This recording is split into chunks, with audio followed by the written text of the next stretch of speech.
Obrigado. Boa tarde, senhora Dilma Rousseff. Boa tarde, Boa ouvindo? tarde. Boa tarde. Perfeitamente. Eu sou o juiz federal Valezinho Oliveira. Nós estamos reunidos aqui na 10ª Vara da Justiça Federal de Brasília, juntamente com o Ministério Público Federal aqui ao lado, os advogados aqui ao lado, para ouvi-la como testemunha de um processo criminal em que foram denunciados o senhor Mauro Marcondes Machado, Cristina Maltoni Marcondes Machado, Luiz Inácio Lula da Silva, que é o ex-presidente da República, e o senhor Luiz Cláudio Lula da Silva, que consta aqui também que é o filho do senhor Luiz Inácio Lula da Silva. A senhora naturalmente conhece, né, o senhor Luiz Inácio Lula da Silva, e os demais a senhora conhece? Mauro Marcondes, Cristina Maltoni e Luiz Cláudio da Silva? Eu conheço o Luiz Cláudio. Além de conhecer o ex-presidente Lula, conheço também o filho do presidente Lula, Luiz Cláudio. Certo. Senhor Mauro Marcondes, Os Cristina demais eu Maltoni... não conheço. Certo. Não conheço. Tá certo. Então, a senhora nessa condição de testemunha, tem algum impedimento para que possa prejudicar a verdade do seu depoimento em relação à amizade ou inimizade com algum desses fatos aqui, ou nada poderá prejudicar esse seu depoimento como testemunha do Ministério Público Federal? Acho que não há nada que possa prejudicar o meu depoimento. Certo. É o meu dever, como juiz... O senhor está querendo dizer que se eu falarei a verdade, não é isso? Né? Porque uma testemunha não compromissada é aquela que... É porque a lei que diz, né? A testemunha não compromissada é aquela que tem um parentesco, uma inimizade, uma amizade muito próxima, que possa prejudicar na verdade mesmo. Mas é a lei que impõe. E a compromissada é essa situação que a senhora já vai ficar e na verdade, é o dever. Apenas prefeitos, no futuro, na sentença, uma hipótese, né, de falso testemunho, hipoteticamente falando. Tá? Então, a senhora está sob o compromisso de dizer a verdade. É meu dever como juiz alertar a senhora. Certo? Perfeito. Então, eu assumo o compromisso de dizer a verdade. Muito bem, senhora Dilma Rousseff. Então, os fatos aqui diz respeito a dois fatos, assim, genericamente, não sei se a senhora teve acesso à denúncia. Uma a respeito da compra dos caças, em que foi escolhido os caças suecos na sua presidência, no momento que a senhora está no seu governo, e que o Ministério Público Federal, na denúncia, aponta que poderia ter havido que poderia ter havido aí um tráfico de influência do ex-presidente Lula e que também do senhor Mauro Marcondes, Cristina Marcondes. Isso está aqui em vários trechos da denúncia, e por isso que a senhora foi apontada como testemunha. Em outro caso, é quanto à medida provisória, talvez a senhora não lembre, mas a 627 de 2013, que deu prorrogação de 2015, 2016 a 2020, para a indústria automobilística, a dedução do crédito, justamente nesse trecho das medidas provisórias, também aponta com vários trechos na denúncia que teria havido, nesse mesmo contexto, um tráfico de influência de Mauro Marcondes, Cristina Marcondes, Luiz Inácio Lula da Silva e o Luiz Cláudio da Silva, que teria feito um contrato, segundo a denúncia, com Mauro Marcondes, recebido valores, segundo a denúncia, que teria a título de lavagem de dinheiro. Então, eu não sei se a senhora chegou a saber ou se a senhora sabe mais ou menos desses fatos que são tratados aqui. Eu sei, sim. Certo. Eu vou passar a palavra Certo. Eu sei dos fatos relativos à compra do Gripen, que eu autorizei, e sei também sobre a medida provisória 627, porque eu assinei. Muito bem, senhora ex-presidente. Eu vou passar a palavra ao Procurador da República, do Ministério Público Federal. Como a senhora foi testemunha apontada por ele vai começar. Depois os advogados do ex-presidente Lula, do Mauro Marcondes e da senhora Cristina Marcondes e do senhor Luiz Carlos, também farão perguntas. Se eu tiver alguma dúvida ao final, eu farei para a senhora alguma pergunta. Doutor Anselmo Henrique, por favor. Boa tarde, senhora ex-presidente. Muito boa tarde. Eu gostaria que a senhora narrasse o conhecimento que teve desde o início, qual conhecimento teve a respeito do projeto FX2, que é aquele projeto de, entre outras coisas, aquisição de caças para a Força Aérea Brasileira? Perfeitamente. Eu não vou narrar os fatos anteriores, porque a decisão de comprar caças e de depois, posteriormente, que se transformou numa decisão também de produzi-los, ela vem desde a época, se eu não me engano, do governo Fernando Henrique Cardoso. Eu vou me restringir ao que ocorreu durante o meu governo. A aeronáutica, através de toda a sua estrutura, ela olhava a questão dos caças como um momento estratégico para ela. E, durante muito tempo, ela vinha estudando esse processo. Houve um processo seletivo e se acabou desaguando em 3 hipóteses: a compra de aviões dos Estados Unidos, a compra de aviões da França ou a compra do avião sueco.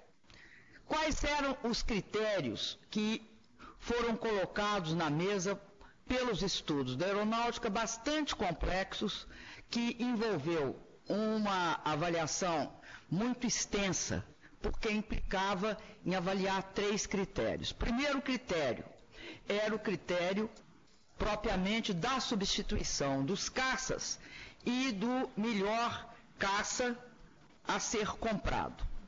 Então tinha um critério do valor da compra.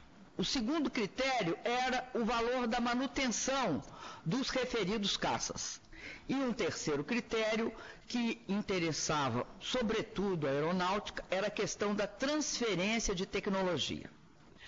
Cada um desses 3 que já estavam pré-selecionados, no momento anterior, eles envolviam uma discussão sobre essas 3 características, além de, obviamente, de toda a parte tecnológica, de toda a parte da atualidade desses caças, no sentido de substituir os Mirage, porque se tratava do vencimento dos prazos dos Mirages, o que, caso não se tomasse a decisão, colocaria o Brasil com um problema de cobertura em toda a sua seu território, na medida que esses caças eram fundamentais também para a questão da proteção do espaço aéreo. Então, a aeronáutica fez os estudos. Esses estudos nós acompanhamos. Eles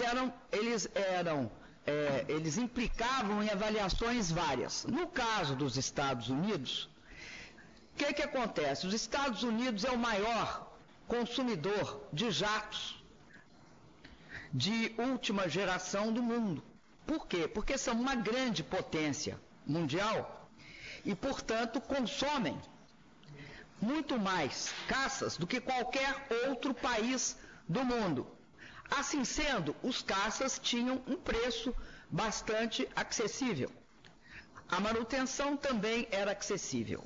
Tinha um problema quase intransponível inicialmente, que se mostrou inteiramente intransponível na sequência. Qual é o problema? O problema é que não basta alguém da administração dos Estados Unidos assinar qualquer compromisso de compra de caça. Por que não basta? Não basta o presidente ou o vice-presidente assinarem, alguém da administração. É necessário que, para transferência de tecnologia, sobretudo de tecnologia militar, haja uma decisão do parlamento, do Congresso americano, melhor dizendo. Isso significaria que qualquer compra seria só observada a posteriori.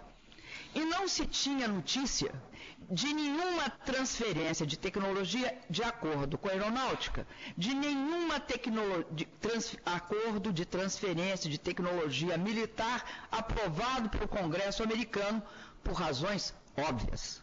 Trata-se de tecnologia militar. Então, este aspecto pesava contra os FX. americanos. Só que isso foi totalmente ficando cada vez mais claro ao longo do processo, que começa em 2011, se aprofunda em 2012 e converge para uma decisão em 2013. Já a questão do Rafale, do avião francês, o preço não era tão discrepante do americano, era um pouco maior, eles transferiam tecnologia, era um atrativo. Mas qual era o problema do Rafale?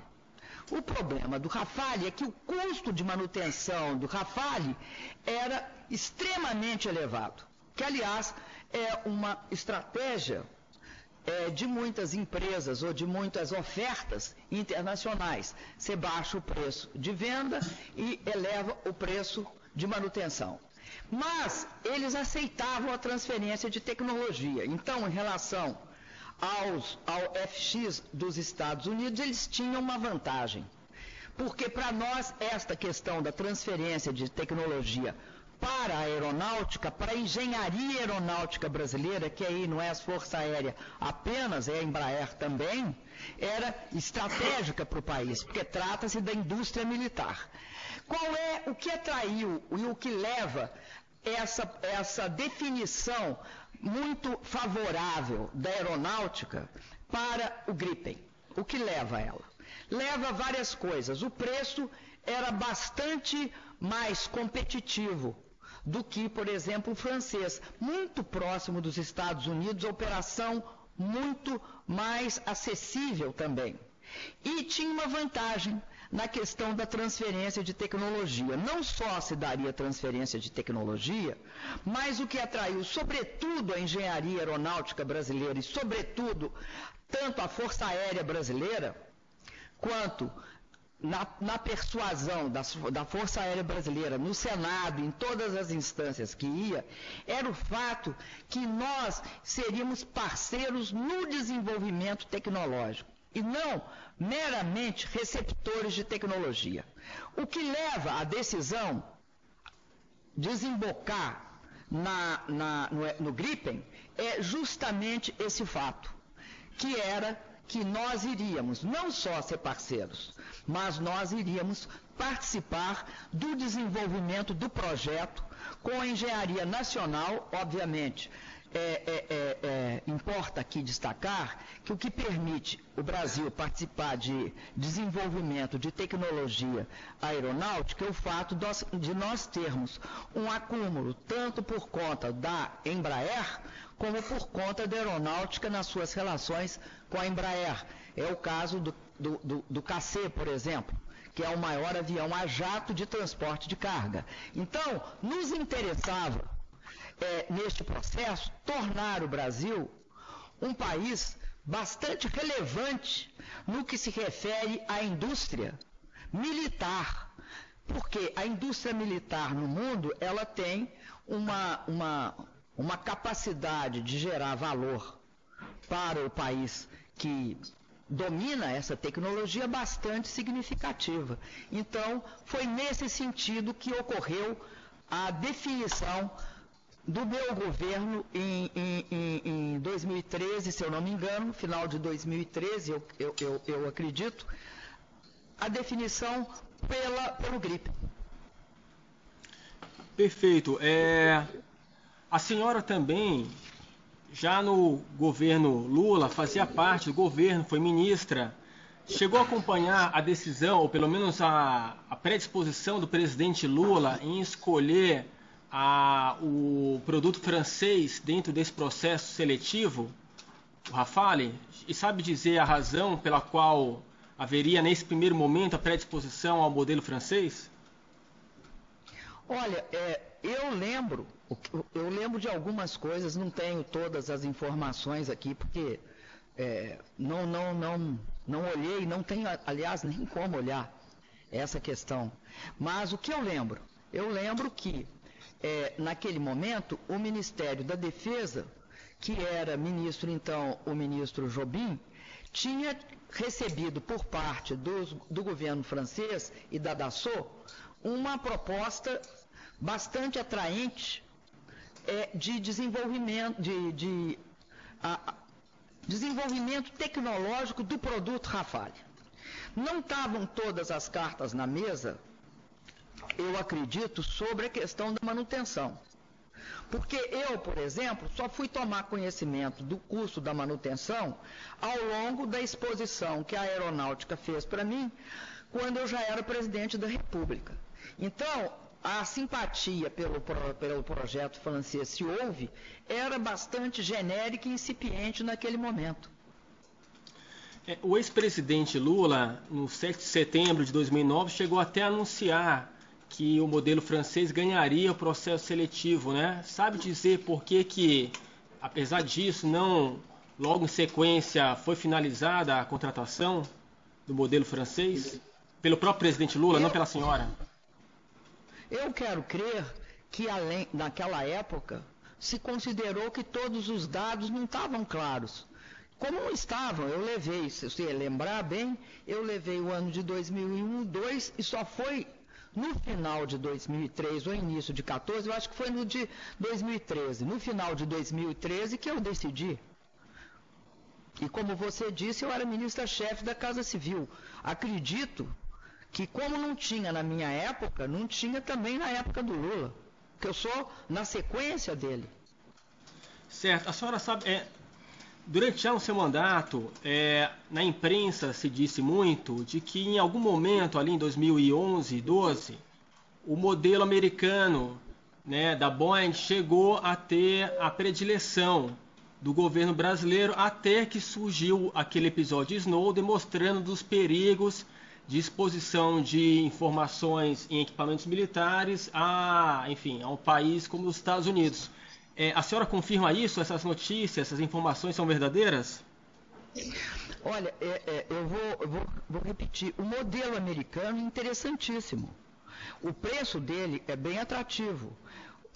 Talvez a coisa mais próxima de transformar um caça em mercadoria é o fato que os Estados Unidos utilizam muito caças. Então, o senhor há de convir comigo que eles têm uma escala de produção bastante favorável a eles.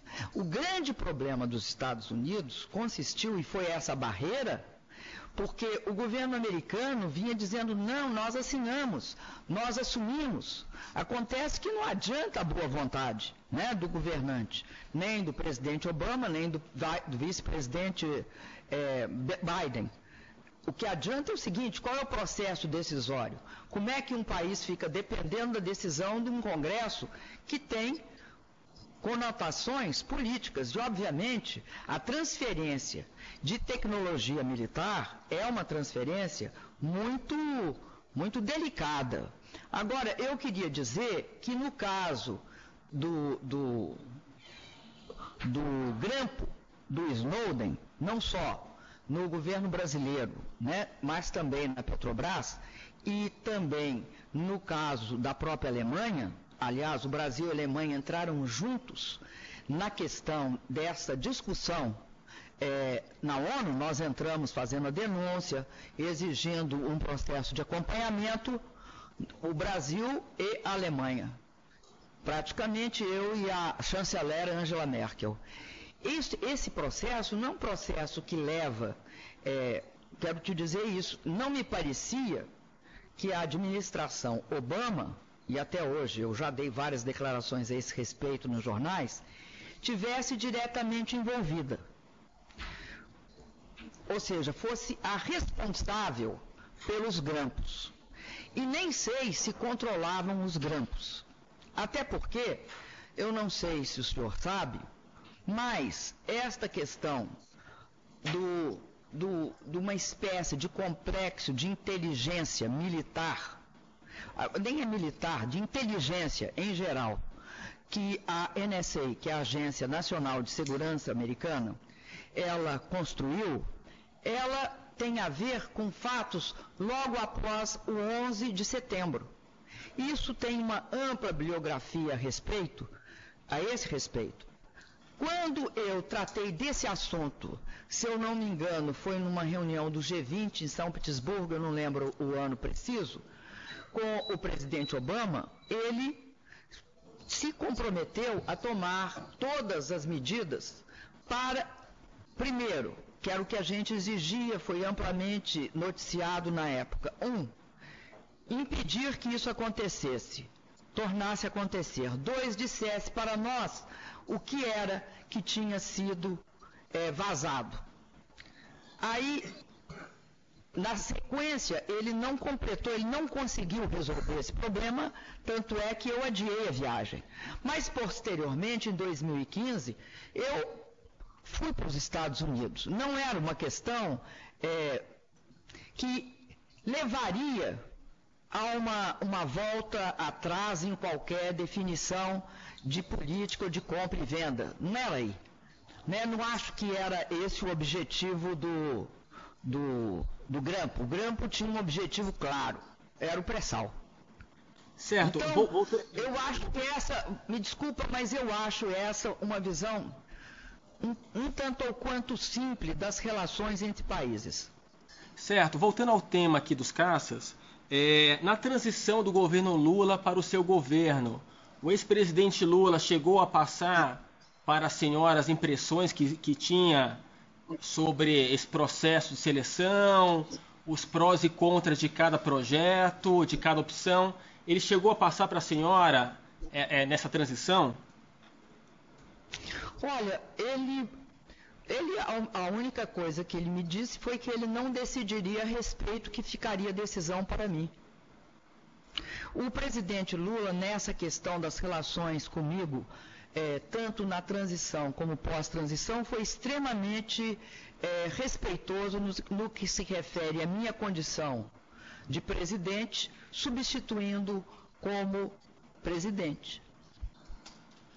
Certo. O ex-presidente Lula chegou a intermediar algum contato da senhora, ou o Instituto Lula, no caso, algum contato da senhora com Stefan Löfven, o líder do partido democrata sueco, sindical, democrata sueco, hoje primeiro-ministro da Suécia? Ele chegou naquele momento, 2013, a intermediar ou tentar intermediar, ele ou o Instituto Lula, esse contato da senhora com Stefan? Olha, nem o presidente Lula, nem tampouco o Instituto Lula. Aliás, o Instituto Lula, eu poucas relações tive com eles. A minha relação sempre foi com o ex-presidente Lula. O presidente Lula não só jamais intermediou qualquer situação desse tipo comigo, nem quando eu era chefe da Casa Civil, da Presidência da República, ele interferia em decisões que diziam a respeito à minha área de atuação. Certo. E nessa viagem, presidente, a senhora foi ao funeral de Nelson Mandela? Fui. A senhora encontrou lá no funeral Stefan Löfven? Eu posso relatar rapidamente a viagem à África do Sul. Nessa viagem na África do Sul, para o funeral do ex-presidente Mandela, eu convidei o presidente Lula, o presidente Fernando Henrique Cardoso, o presidente Collor e o presidente Sarney. Nós fizemos uma viagem tipo bate e volta. Eram os 4 presidentes e eu. Essa viagem foi uma viagem bastante, eu não vou chamar tumultuada, mas era uma viagem com uma logística lá na África do Sul extremamente complexa. Por quê? Não só porque chovia, mas porque estavam todos os chefes de Estado e de governo do mundo presentes naquela circunstância. Então, como é que foi a viagem? Nós fomos juntos, entramos juntos, os 4, o presidente Lula, o presidente Fernando Henrique, o presidente Collor e o presidente Sarney, foram colocados juntos num determinado lugar onde ficavam ex-presidentes. Como eu falava em nome do Brasil, em nome da América Latina, no funeral do ex-presidente Mandela, convidada pela África do Sul, eu me sentei em separado com os representantes dos 5 continentes. dos outros 5 continentes. Então, neste momento, eu fiquei, neste período todo, aguardando a minha hora de falar, enquanto eles estavam em outro, bem em frente, porque era um estádio de futebol. Tinha muita gente. A partir do momento em que acabou o encontro, eu me dirigi fui levada, né, pelo protocolo da África do Sul para o lugar onde estariam os 4 presidentes. A partir daí, nós entramos num carro e nos dirigimos para o aeroporto, momento em que voltamos para o Brasil. Esta foi a viagem. Então, era absolutamente impossível ter encontro com quem quer que seja. Não houve esse encontro. Não consta de nenhuma... garanto que não consta de nenhuma agenda de ninguém esse encontro. E estavam presentes, vou repetir, não era só eu e o presidente Lula, era eu, o presidente Lula, presidente Fernando Henrique Cardoso, presidente Collor e presidente Sarney. Conforme a imprensa noticiou amplamente, pelo fato de ser bastante interessante o Brasil ter sido capaz de comparecer a um evento que tinha uma presença internacional massiva, com os 5 últimos presidentes juntos, né? E esses presidentes mostrarem ao mundo que tinham uma unidade em relação àquele evento que era a morte do ex-presidente Mandela. Então, para ficar claro, a senhora não conversou nesse momento com o Stefan Lofgren? Não só não estive, como ninguém esteve. Uhum. Certo. A senhora teve acesso a alguma... O que eu estou tentando mostrar é que sequer tempo físico houve. Uhum. A senhora teve... E ninguém nos pediu também. Certo. Outra pergunta, então, para a senhora. Senhora ex-presidente Dilma, a senhora teve acesso a alguma carta assinada por Mauro Marcondes ou por Marcos Wallenberg, diretor da SAAB, apresentando a proposta da SAAB? Olha, eu não jamais tinha ouvido falar desses 2 Marcondes. Nunca ouvi falar outro nome, parece Marcondes, mas não é Marcondes, né? Maltônio. Eu nunca tinha ouvido falar deles. E o senhor Wallenberg, eu pouco conheci. A única vez que soube da existência dele foi quando nós discutimos com eles as condições do empréstimo, dos quais nós discordamos. E houve um momento bastante delicado em que a gente não queria assinar com a taxa de juros que eles propunham. Foi só o conhecimento que eu tive dele. E acabamos definindo uma taxa de juros mais adequada. A senhora não teve acesso a cartas feitas por eles, apresentadas à senhora ou então ao presidente Lula? Nunca eu recebi carta de ninguém sobre este assunto ou qualquer outro que dissesse respeito à compra dos Gripen. Certo.